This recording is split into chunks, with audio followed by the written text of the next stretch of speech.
Los manuscritos alejandrinos no son los mejores manuscritos. Puede ser que sean como manuscrito, la parte, la tinta, el cuero, antiguos, obviamente del siglo cuarto, siglo tercero, pero el texto que contienen es muy discordante entre sí. Eso nos indica que o no sabían griego al momento de transcribir o le hicieron cambios como ediciones para hacerle un texto más corto a propósito o para quitar porciones delicadas, como por ejemplo el ayuno. Ya vamos a ver en el video que está después de este, el que sigue después. No sé si hay una palabra en español para eso. Entonces, vamos a ver cómo hay cierta influencia gnóstica en Egipto que puede explicar por qué este pasaje de Mateo 17:21 no está presente en estos dos manuscritos alejandrinos, principalmente en el Vaticano, porque el otro, lo que tiene el cinético es una hoja de reemplazo y no se sabe lo que originalmente contenía el manuscrito. Entonces, para mí, no es evidencia. Pero, entonces, no son los de mejor calidad. Puede ser antiguo, pero no son de calidad porque no concuerdan. Y ese es el tema de este video. Vamos a repasar la concordancia porque el argumento principal es que como el Sinaítico y el Vaticano concuerdan de que no tienen ambos este versículo, entonces, como son los más antiguos, entonces no es original. Pero no es así, porque es que el Sinaítico y el Vaticano discuerdan masivamente, continuamente. Uno dice una cosa, el otro dice otra cosa. ¿Cómo vas a tener dos testigos creíbles cuando uno dice, lo mató el del carro rojo, el otro lo mató el de la bicicleta verde? No se ponen de acuerdo, ¿sí? Cuando están puestos de acuerdo, ay, es una felicidad para el crítico textual. Uy, sí, miren cómo están puestos de acuerdo. Son los mejores manuscritos, pues obvio, ¿verdad? Pero eso no ocurre siempre. Y no solo no ocurre siempre, ocurre bien frecuente que no están puestos de acuerdo. Y esa es una evidencia objetiva de su mala calidad. Entonces, ¿sabían griego o no sabían griego? Pero Alejandría tenía hasta una biblioteca de libros de Alejandría y se tradujo la Septuaginta, todo el mundo sabía griego. No, no, el pueblo hablaba copto o en egipcio. Antiguo, pueblo hablaba copto. Por eso es que en los primeros 3 siglos surgen los manuscritos perdón, del Nuevo Testamento en copto, porque el pueblo no hablaba el griego. Claro, la élite, la nobleza en el palacio sí se hablaba en griego porque ellos eran descendientes de Ptolomeo, de los griegos, ¿verdad? De los macedonios, pero el pueblo no hablaba el griego. Están así, que el centurión romano que salvó sin saberlo a Pablo de ser linchado en el templo, pensó que era un egipcio. Y cuando Pablo comenzó a hablarle en griego, le dijo, ¿no eres el egipcio cómo es que habla griego? ¿Cómo es que habla griego? ¿No sos el egipcio aquel? No, le dice, yo soy judío, soy de Tarso, y después le dijo que era romano de nacimiento y se libró que lo linchara los propios romanos, ¿verdad? Y él apeló al César, ¿verdad? Porque era un ciudadano de Roma. Pero el asunto es que el centurión romano, ¿qué iba a saber? Latín, que era su lenguaje, una que otra palabrita en griego para comunicarse porque era el idioma internacional, pero, pero él pensaba que los egipcios, o sea, él sabía que los egipcios no hablaban en griego. Por eso él se asustó que él pensó que Pablo era un egipcio Y que si resulta que hablaba en griego, le dije, hey, no, no sos el egipcio, que no, le dice, no, yo soy judío. Entonces ya para ese tiempo del primer siglo no era un idioma que hablaban todos, pues, ¿verdad? Tampoco el evangelio no entró como una eh, misión apostólica a Egipto y a Alejandría. No, no, los apóstoles se fueron al norte, al oeste, es decir, a Asia Menor, a Grecia, a Italia, a España y se fueron hacia Babilonia, hacia el este. Pedro terminó en Babilonia porque había un montón de diáspora judía en Babilonia que no se había regresado hacía 3 o 4 siglos a vivir a Judea, ¿verdad? Y entonces tenemos que, entonces tenemos que, esta población en Egipto no hablaba puramente el griego continuamente entre ellos, hablaban otro idioma. Y resulta que los copistas, el copista del papiro 66 y del 75, uno copió letra por letra y otro copió sílaba por sílaba, lo cual nos indica que no sabían griego. Y estos son dos de los manuscritos griegos alejandrinos más importantes. No sabían griego a opinión del doctor Pickering, porque los errores que cometieron era se saltaron letras o se saltaron sílabas. Entonces, tenemos que este grupo de manuscritos alejandrinos son de baja categoría de copiado y son altamente discordantes. Y hoy vamos a seguir hablando de la discordancia. Así que, mis hermanos, no son los mejores, no son los mejores. Ya vamos a ver. Entonces, ¿será la falta de coherencia evidencia para decir que estos manuscritos alejandrinos son de baja calidad? Pues sí, es una de las formas como objetivamente se puede saber. No solo por ser antiguos, es que son los mejores. Eso no es así. Ahora bien, entonces, este es el versículo en mención, 17, Mateo 17:21, pero este género no sale sino con oración y ayuno. Y esta es la evidencia en manuscritos, en ediciones y en traducciones. Vemos que básicamente la Nestle Aland Sociedad Bíblicas Unidas y Westcott y Hort se basan en los testigos que es el Códice Sinaítico y el Vaticano. Sin embargo, estos tienen ya de primas a primera, o sea, agarras el capítulo y ves, y en la misma página donde está el versículo hay 3 veces que discuerdan, ¿verdad? Y esto es importante conocerlo. Hay mucha discordancia entre los mismos manuscritos alejandrinos y en particular entre el Sinaítico y el Vaticano. Entonces, en este video vamos a ver qué tan discordantes son objetivamente y también vamos a ver cuál es el origen del texto que está en los manuscritos alejandrinos. Concordia Discourse, en lo que concuerdan es que no están puestos de acuerdo.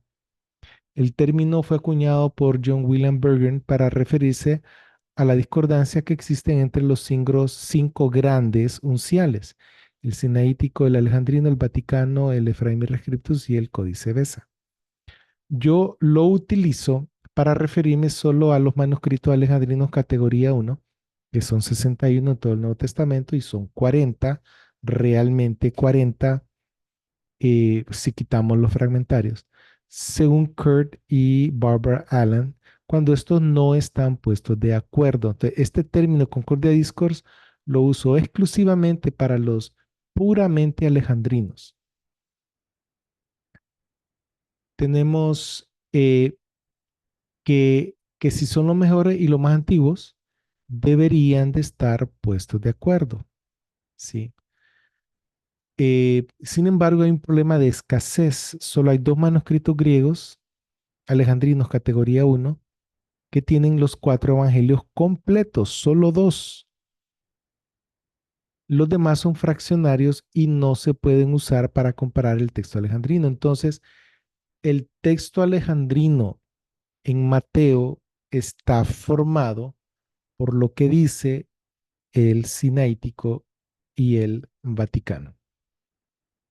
Y resulta que aquí hay una tabla con el número de diferencias en griego entre testigos alejandrinos categoría uno en los evangelios. Y aquí abajo están las fuentes. Entonces vamos a comenzar con que estamos hablando de los cuatro evangelios. Y Concordia Discourse en español, y esto está en las notas al pie de página de la palabra preservada. Y está la Concordia Discourse en griego, que esto lo saqué del aparato crítico de The Greek New Testament According to Family 35, que es el Nuevo Testamento griego según la familia 35 de Wilbur Pickering.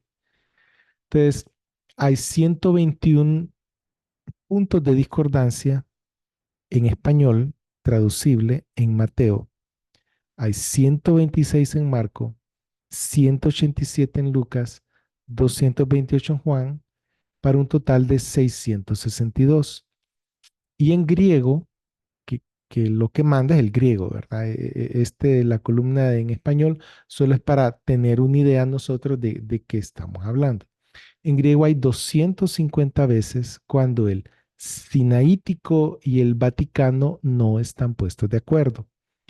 Hay 270 en Marcos, 456 en Lucas, 486 en Juan, para un total de 1463 veces. El hecho de que concuerden no significa nada, hermanos. No significa, porque son manuscritos altamente discordantes. ¿Qué tanta discordancia tienen? Porque aquí no estoy comparando, ya no estoy dando un porcentaje, ¿sí? Entonces, eh, eh, no sé si voy a poner la diapositiva, pero esto sale bien explicado en los últimos eh, videos que expliqué acerca de los manuscritos alejandrinos con Concordia Discourse, pero no están puestos de acuerdo un 32% de las veces. 32% considerando que en todo el Nuevo Testamento hay unos 10.335 puntos de variación de importancia textual. Estos 10.000 y pico de puntos de variación están en el aparato crítico de Nestle-Aland, pero ese solo contiene un 75% de esos 10.000. El otro, la otra parte de los 10.000, el otro 25%, lo suple el doctor Wilbur Pickering. Entonces, esos 10.335 puntos, eh, ¿cómo se llama? Son los puntos claves que son la base del 100%. De esa cantidad, de esos 10.000, hay 3.300 puntos de discordancia entre los manuscritos alejandrinos, categoría uno, que usualmente son el Sinaítico y el Vaticano. De una tercera parte del tiempo no están puestos de acuerdo en variantes importantes, y eso es de suma importancia. La mitad de esas veces la edición griega de Nestle-Aland está en duda, que porque sus dos mejores manuscritos no están puestos de acuerdo. ¿Sí? Ahora, vamos a ver y vamos a repasar una vez más, para los que no lo han visto, el trabajo de Leslie McFall. La importancia de la división en los tipos de texto para la recuperación del texto original del Nuevo Testamento griego. Él pone en la página 21 de ese artículo el siguiente cuadro. En este cuadro sale cuatro columnas: alfa, beta, gamma y delta. La columna alfa, ambos, el Vaticano y el Sinaítico, están puestos de acuerdo. En Mateo, 819 veces. En Marcos, 1004. En Lucas, 1152. En Juan, 652, para un total de 3.627 veces. puestos de acuerdo en contra de el texto bizantino. Ahora, esto yo lo voy a poner en una tabla con más colores, pero con la misma información, que es precisamente esta, ¿sí? Entonces, esta columna que acabamos de ver, perdón, esta columna que acabamos de ver, que el total es 3.627, es el Sinaítico y el Vaticano juntos en contra del texto bizantino. En los evangelios, el texto alejandrino se caracteriza por estas 3.627 veces en las cuales estos dos códices antiguos están puestos de acuerdo y al mismo tiempo el texto bizantino tiene otra variante. Estos puntos de concordancia forman el texto alejandrino, ¿sí? Común. Ahora, este es el número de versículos por, por libro para que tengamos una idea de cómo interpretar esto. Ahora bien, la columna beta es que cuando el Vaticano está en desacuerdo con el sinaítico y el sinaítico está de acuerdo con el texto bizantino. Y esto es muy importante. Son 468 veces en Mateo, 352 en Marcos, 586 en Lucas, 576 en Juan, para un total de 1982 veces cuando el Vaticano tiene una variante distinta al sinaítico y el sinaítico tiene la misma variante que el bizantino. Y este es el fenómeno que descubrió Leslie McFall, que cuando uno de los dos se va por su lado, el otro retiene la variante bizantina. Y esto es sumamente importante, hermano. Esto no lo conoce la gente de la crítica textual porque ellos andan en otra esfera, ellos andan en otro espíritu, andan pensando en otras cosas, tienen otra metodología. Ahora, la columna gamma es cuando el sinaítico es distinto al Vaticano, pero el Vaticano retiene la lectura bizantina. Entonces son 1.142 veces en Mateo, 526 en Marcos, 748 en Lucas, 664 en Juan, para un total de 3.280 veces cuando el sinaítico tiene una variante, el Vaticano tiene otra, pero la del Vaticano es exactamente la misma bizantina. La columna D es cuando eh, el sinaítico dice una cosa, el Vaticano dice otra cosa y el bizantino dice otra cosa, que es 103 veces en los evangelios. Entonces, ¿cómo se interpretan estas columnas, verdad? Primero, hay 5.262 diferencias entre el Vaticano y el sinaítico en los evangelios. 5.252 diferencias puntuales. Es decir, 58.5 de las veces, de estas 8.992 veces, 5.000 y pico, que es el 60%, no están puestos de acuerdo. En ese 60% los críticos textuales tienen que decidir cuál es el texto.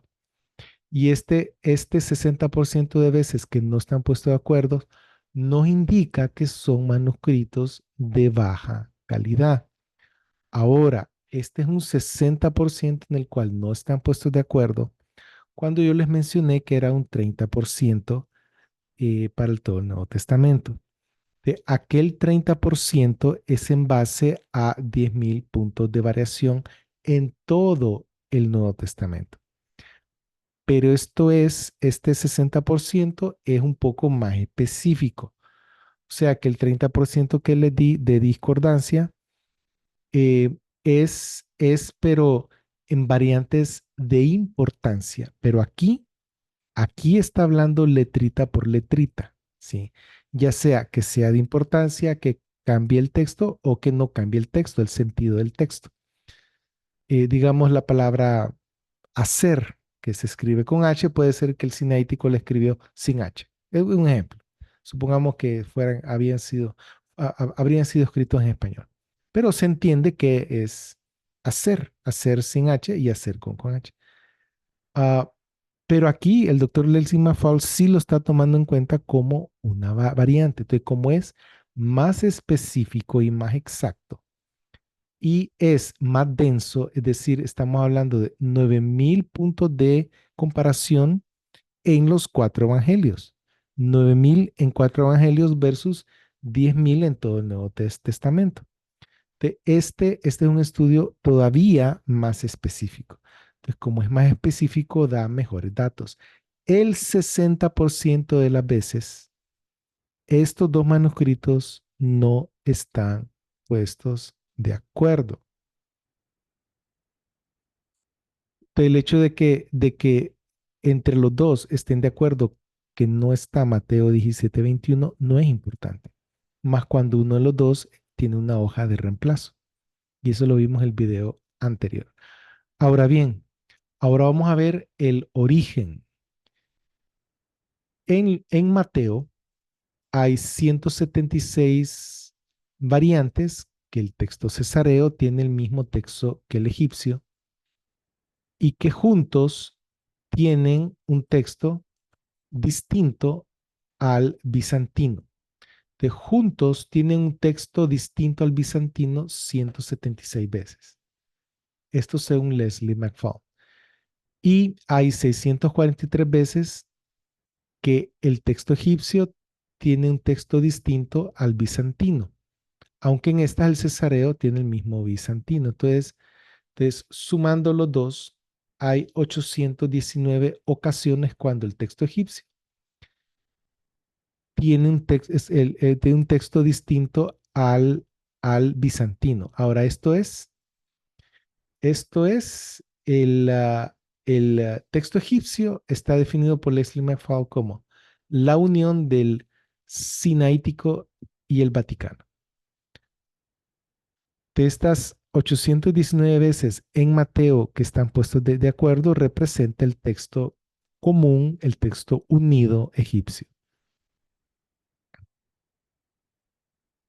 Hay 1142 veces cuando el Sinaítico discuerda del Vaticano en Mateo.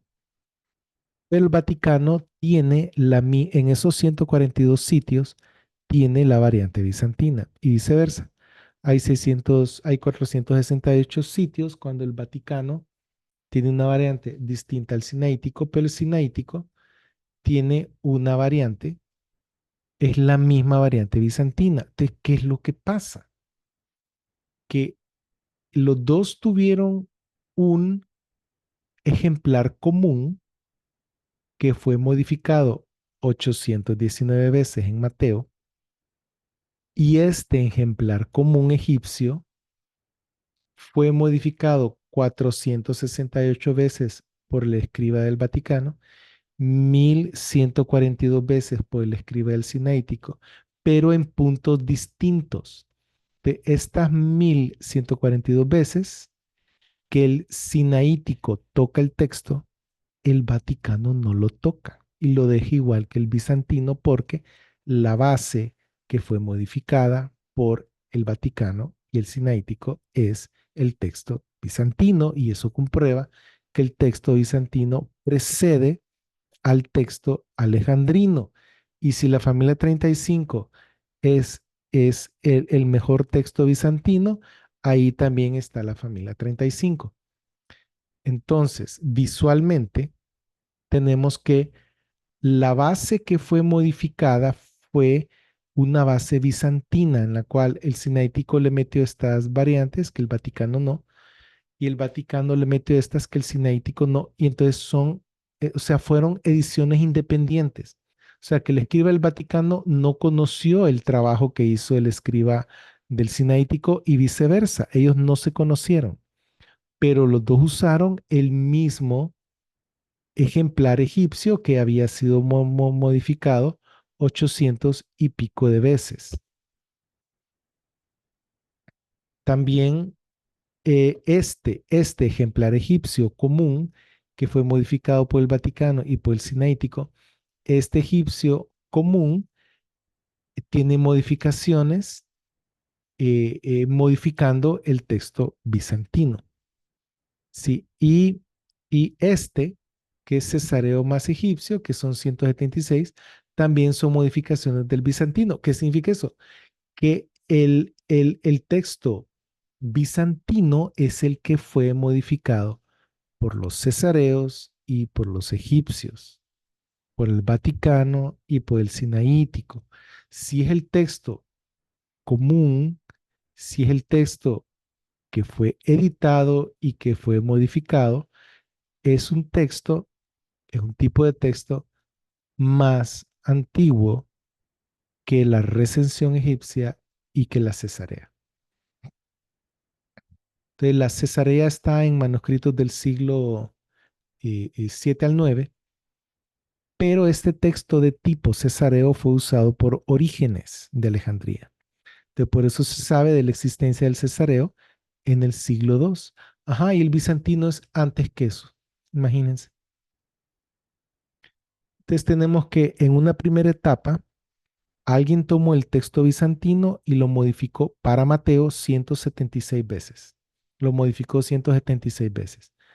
Luego vinieron los egipcios y le metieron 643 modificaciones más en una segunda etapa. Este es el ejemplar primario, este es la primera modificación y esta es la segunda.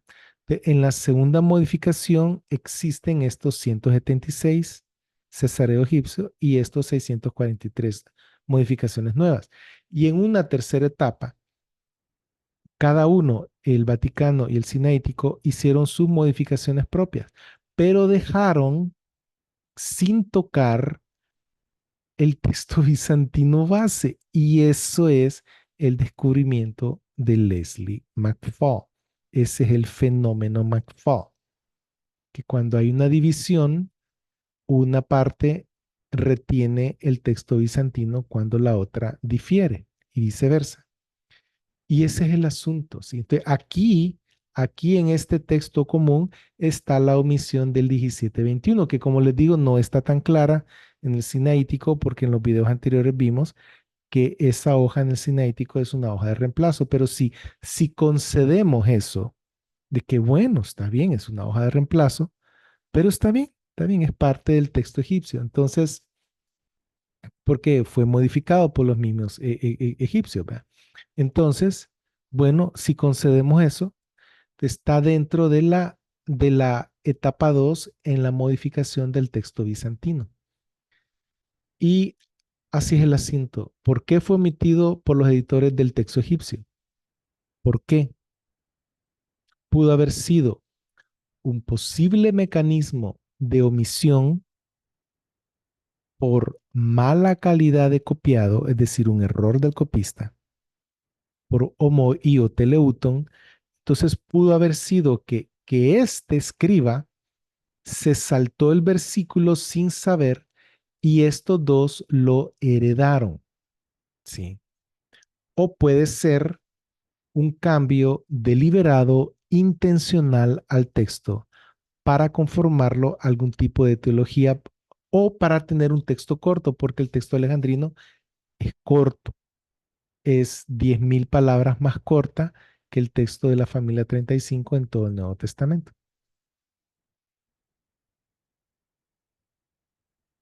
Entonces, vamos a explorar en los siguientes videos la posibilidad de el homoío teleuton u homoío arcton, que son errores de copiado, y vamos a ver que en ese caso sería por un error no intencionado. Y vamos a ver después en otro video la posibilidad de que hayan sido eh, cambios intencionales, ¿verdad? Pero en todo caso, el texto egipcio pleca alejandrino es un texto bizantino modificado. Y así están las cosas, mis hermanos. ¿Eh? Ya lo saben, ya lo saben.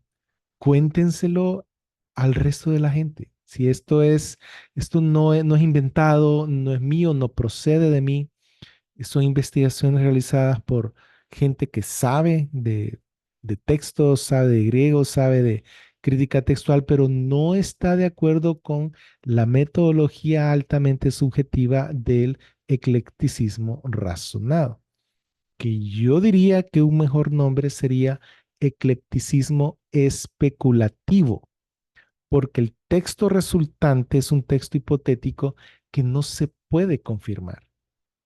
Entonces no se sabe si es o no es el original. Solo se sabe que es el original por el método, pero el método es altamente subjetivo. Entonces puede ser un invento del hombre moderno. En serio, porque es un texto hipotético. Entonces, que no está Mateo 17 al 21 es hipotético. No se sabe, que no hay forma como confirmar eso. Sí, la hipótesis. Sin embargo, ya vimos que el texto bizantino es anterior al alejandrino, lo cual es maravilloso, porque la crítica textual le da vuelta a todo, le da vuelta a todo, dice, no, que los bizantinos son los peores, alejandrinos son los mejores, y es al revés. Dice que no, que el texto alejandrino es primario y el texto bizantino es una modificación del alejandrino, y es al revés, el mundo patas arriba, el mundo bizarro. Es al revés, mis hermanos. Y estas son cosas que ustedes o sus profesores pueden ir a verificar en los manuscritos. Verifiquen el trabajo de Leslie McFall. Verifiquen el trabajo del doctor Pickering. Y se van a dar cuenta que dentro de lo que cabe la humanidad, que uno comete errores como ser humano, pero aún dentro de eso son trabajos finamente hechos y que se pueden revisar, aplicar el mismo método y tener el mismo resultado. Y eso es ciencia. Así que, mis hermanos, eso es todo por hoy. Espero que esto les haya aclarado un poco más y vamos a ir, no se pierdan los próximos dos, porque vamos a hablar de lo que son los errores de copiado y la posibilidad que esto es bien, bien emocionante, la posibilidad de que haya sido un simple error de copiado. Y después en el último video o penúltimo vamos a ver que posiblemente fue un cambio intencional. Así que mis hermanos, eso es todo por hoy y les recuerdo que Jesucristo vino para que tuviéramos vida eterna y vida en abundancia. Esa vida en abundancia es conocer al Creador, al Salvador, a Dios mismo morando en nosotros, dándose a conocer personalmente. Obviamente al morir vamos a ir al cielo, lo vamos a seguir, así como estamos en comunión con Él hoy en día, vamos a estarlo el resto de la eternidad, pero ahorita estamos teniendo una experiencia terrenal en este cuerpo de muerte y luchamos contra el pecado, obvio, obvio, porque hay pecado afuera, hay pecado adentro, pero a los ojos de Dios ya fuimos limpiados con la sangre de Cristo. Entonces, somos justificados, somos salvos, estamos siendo salvos y seremos salvos en el futuro, pasado, presente y futuro. Y entonces, bueno, vamos a hablar de todas estas cosas una vez que aclaremos cuál es el texto, una vez que ustedes tengan claro cuál es el texto y que los críticos textuales no están en lo correcto, hablemos entonces de teología. Por mientras tanto, vamos a seguir hablando del texto. Así que el Señor los bendiga y pasen un bonito día.